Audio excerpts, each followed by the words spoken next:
Привет, друзья! Это видео моего процесса работы над иллюстрацией кассеты. Меня пока тянет на ретро-тематику. Например, в прошлом видео я работала над иллюстрацией полароида, фотоаппарат такой. И сейчас я обновляю свое портфолио на Behance, а на Dribbble так и совсем недавно его завела, и эти иллюстрации пойдут туда. Это не туториал, а своего рода спидпейнт, просто потому что спидпейнт это классно. Я люблю спидпейнты. Я начала работу в иллюстраторе с уже готового построенного объекта. Я его делала в 3D программе, так что в иллюстраторе мне остается только подобрать цветовое решение. Вы можете видеть у меня вот на рабочей области скрин, который я вставила. Я на него периодически подглядываю, мне так удобнее. Ограничилась только 3 цветами. Желтый, розовый и темно-фиолетовый для тени. Это чтобы не создавать цветовое месиво, потому что в моем случае работает правило «меньше – лучше».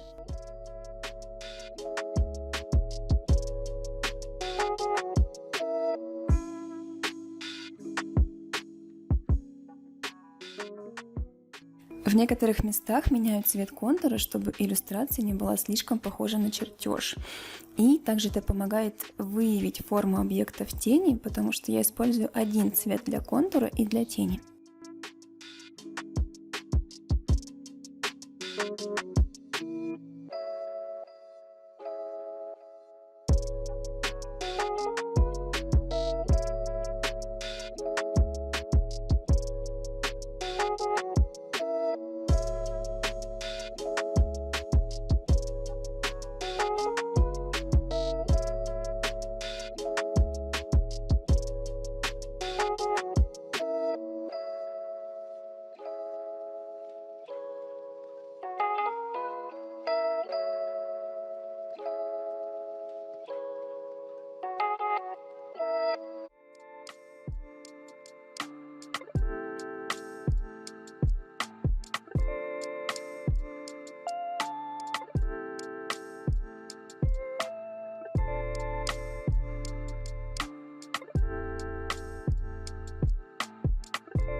Теперь готовлю файл на экспорт в Photoshop.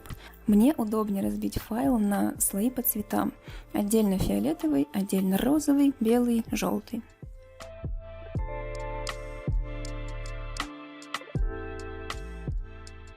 Ну а теперь буду добавлять текстуру при помощи шумной кисти. Сейчас будет видно, как плотная темно-фиолетовая тень становится легче на вид и уже не перетягивает на себя все внимание.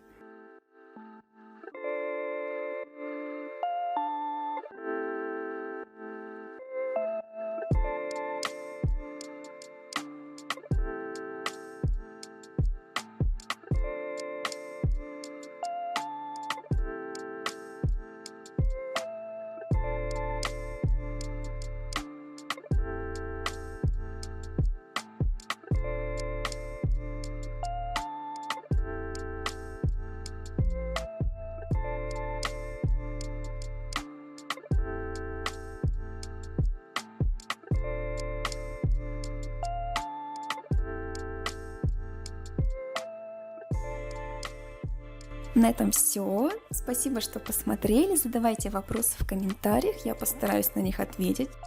Поддержите меня лайком, подпиской и до скорого!